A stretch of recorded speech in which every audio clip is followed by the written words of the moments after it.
positivity, motivation, never settle for average. You know, we do it over here. I feel like we're going through a big revival in society and humanity, and it has brought a lot of us together. It has did the opposite of what they thought it was going to do, which was divide us. Of course, you're going to see on legacy media negativity, people saying things out of emotion, people who don't contribute anything to society that's positive to begin with. But the Charlie Kirk situation, rest in peace. I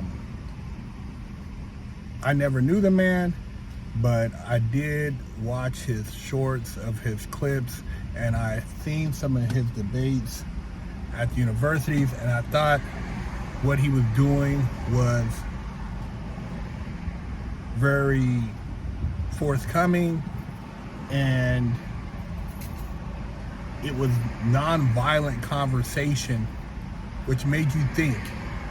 At the end of whatever he said, whatever the other person said, it gave you a new outlook on whatever that subject matter was. And that's what's missing, is dialogue, conversation, instead of yelling and violence. And I was driving on the freeway near the exit of the stadium where they were holding his funeral at. And I tell you, man, the line was crazy. You know, there were people there last night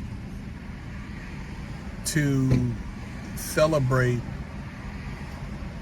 this man in a positive way, even though we lost him as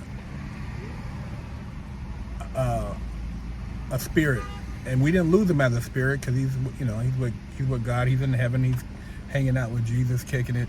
But there were a lot of people there to celebrate.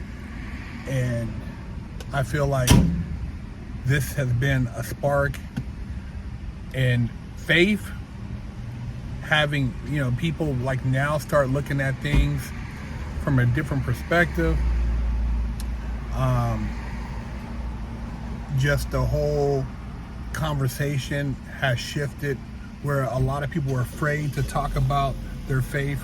They're now speaking out and being proud that they have Jesus Christ in their life, or that they go to church.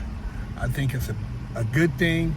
And I feel, man, that we're in a real battle between good and evil. And there are a lot of dark forces out there that would like to see America in a civil war, America divided, America fighting abroad, just a lot of hatred. And so I put out this message, man, to share with you guys. And I know that a lot of people have their own opinion, and I've caught a lot of blowback, but I don't care, man. You know, I'm gonna speak my mind, you speak your mind. You know, we can have a sensible conversation, but I'm not here to try to argue or fight with anybody. I'm not trying to, like, you know, oh man, I don't want to hear it, man. Just go with your own platform, your own channel. If you don't have nothing positive to say, shut your mouth over here. You know, we're all positive people. We're all people doing things to elevate, you know. So that's what I bring to the table. And there's a couple Instagram posts I want to share with you guys that I found quite interesting. And you know, when stuff comes from me, sometimes people say, oh man, you know, you're saying this and saying that. Well, I'm gonna let you hear from some other people I found that articulated their positions quite well. And I say, man, let's get rid of the hate. Let's stop trying to compare, you know, other situations to this situation, because in my heart, I feel no man deserves, or woman deserves, to lose their life for speaking an opinion. That's just horrible, man. You know, somebody who was actually just engaging in conversation. free speech.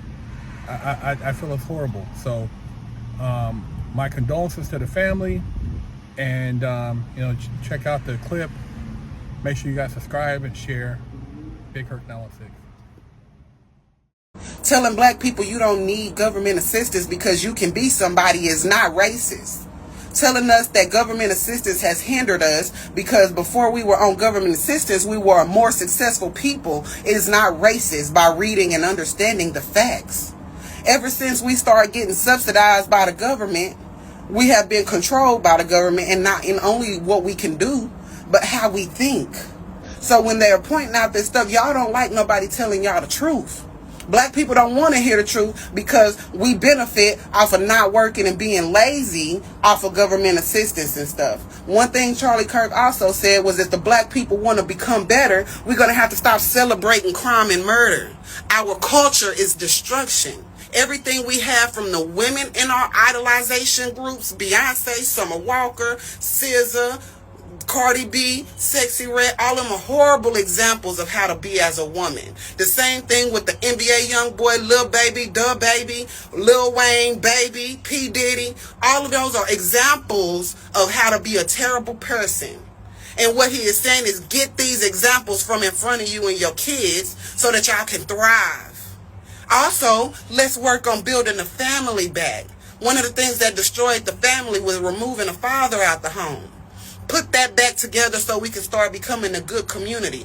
But we don't like being told nothing. We don't like being told how to better ourselves because we want to be victims so bad. We want to be at the bottom of somebody's pity party so bad that we'll take anything we can to disregard or dismiss any ethical or sound doctrine to help better ourselves, so that we can steady dwell on a past that no longer affects us, and that we can overcome the assassinations of my uncle, Reverend Dr. Martin Luther King Jr., my father, Reverend A.D. King, and my grandmother, Mrs. Alberta Williams King.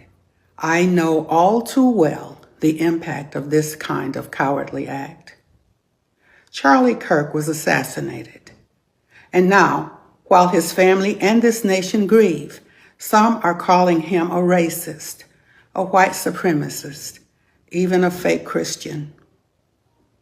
Such accusations are conversations unbecoming to a Christian. In the final analysis, Charlie stood for life, for faith, and for biblical truth. He wasn't afraid to say the name of Jesus in the public square, and he paid a price for it. Now is not the time to attack Charlie. It's the time to lift up the banner of Christ. As a member of the one blood human race, Charlie Kirk did. His legacy of public discourse, of bringing difficult conversations to the table, mattered. He caused us to think and to pray. Charlie has gone to meet his Maker. May he rest in peace. May we honor him today by praying for his family and by answering this question: where will you spend eternity?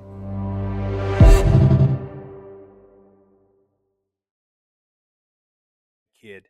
Officially, I only got one real spanking my entire life. My mom did the best a 14-year-old could do, raising me with love and instilling values that will last a lifetime. I was a straight-A student and lived to make her happy. So how did I go astray?